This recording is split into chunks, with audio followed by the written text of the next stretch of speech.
Star heroine Rashmika Mandanna మరి విజయ్ దేవరకొండల వివాహం అయితే ఈ ఫిబ్రవరి 26న ఉదయపూర్లో జరిగింది. ఈ వివాహంలో వాళ్ళు దిగిన ఫోటోలు ఒక విధంగా సోషల్ మీడియాని అయితే షేక్ చేసేస్తున్నాయి. నేషనల్ క్రష్ అయిన రష్మిక మందన కాస్త ఇంటర్నేషనల్ వైజ్ లో ఫేమస్ అయిపోయింది. సో వీళ్ళు దిగిన ఫోటోలు అయితే ఒక రికార్డ్నే బ్రేక్ చేశాయంటే మీరు నమ్ముతారా? మన క్రికెట్ దిగ్గజమైన విరాట్ కోహ్లీ 2024లో T20 వరల్డ్ కప్ ను కైవసం చేసుకున్న సమయంలో జట్టుతో ఒక ఫోటోని అయితే దిగి ఇన్స్టాగ్రామ్ ప్రొఫైల్లో ఆయన పోస్ట్ చేశారు. సో ఆ పోస్ట్ కాస్త 22 మిలియన్ల లైక్లు అయితే వచ్చాయి. సో ఈ రష్మిక మందన విజయ్ దేవరకొండ ఈ రికార్డ్ను బ్రేక్ చేసి వాళ్ళ వెడ్డింగ్ రోజు దిగిన ఫొటోస్ అయితే 23 మిలియన్ల మంది దాన్ని లైక్ చేయగా విరాట్ కోహ్లీ రికార్డ్ని అయితే వీళ్ళిద్దరూ బ్రేక్ చేసేసారు. సో ఈ విధంగా కొంతమంది విరాట్ కోహ్లీ ఫ్యాన్స్ అయితే ఆ రికార్డు మాకే దక్కాలని కొంతమందికి విరాట్ కోహ్లీ ఉన్న ఆ ఫోటోని ఇంకొంతమందికి సజెస్ట్ చేసి దీనికి లైక్ చేయండి అని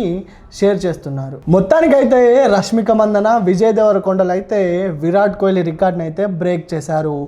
మన భారతదేశంలో మొట్టమొదటి అంటే అత్యాధునిక లైక్స్ వచ్చిన పోస్ట్ ఏదైనా ఉందంటే అది వాళ్ళిద్దరి వెడ్డింగ్లో దిగిన ఆ ఫొటోసే ఇప్పుడు కాస్త సెన్సేషనల్ రికార్డ్ని బ్రేక్ చేశాయి.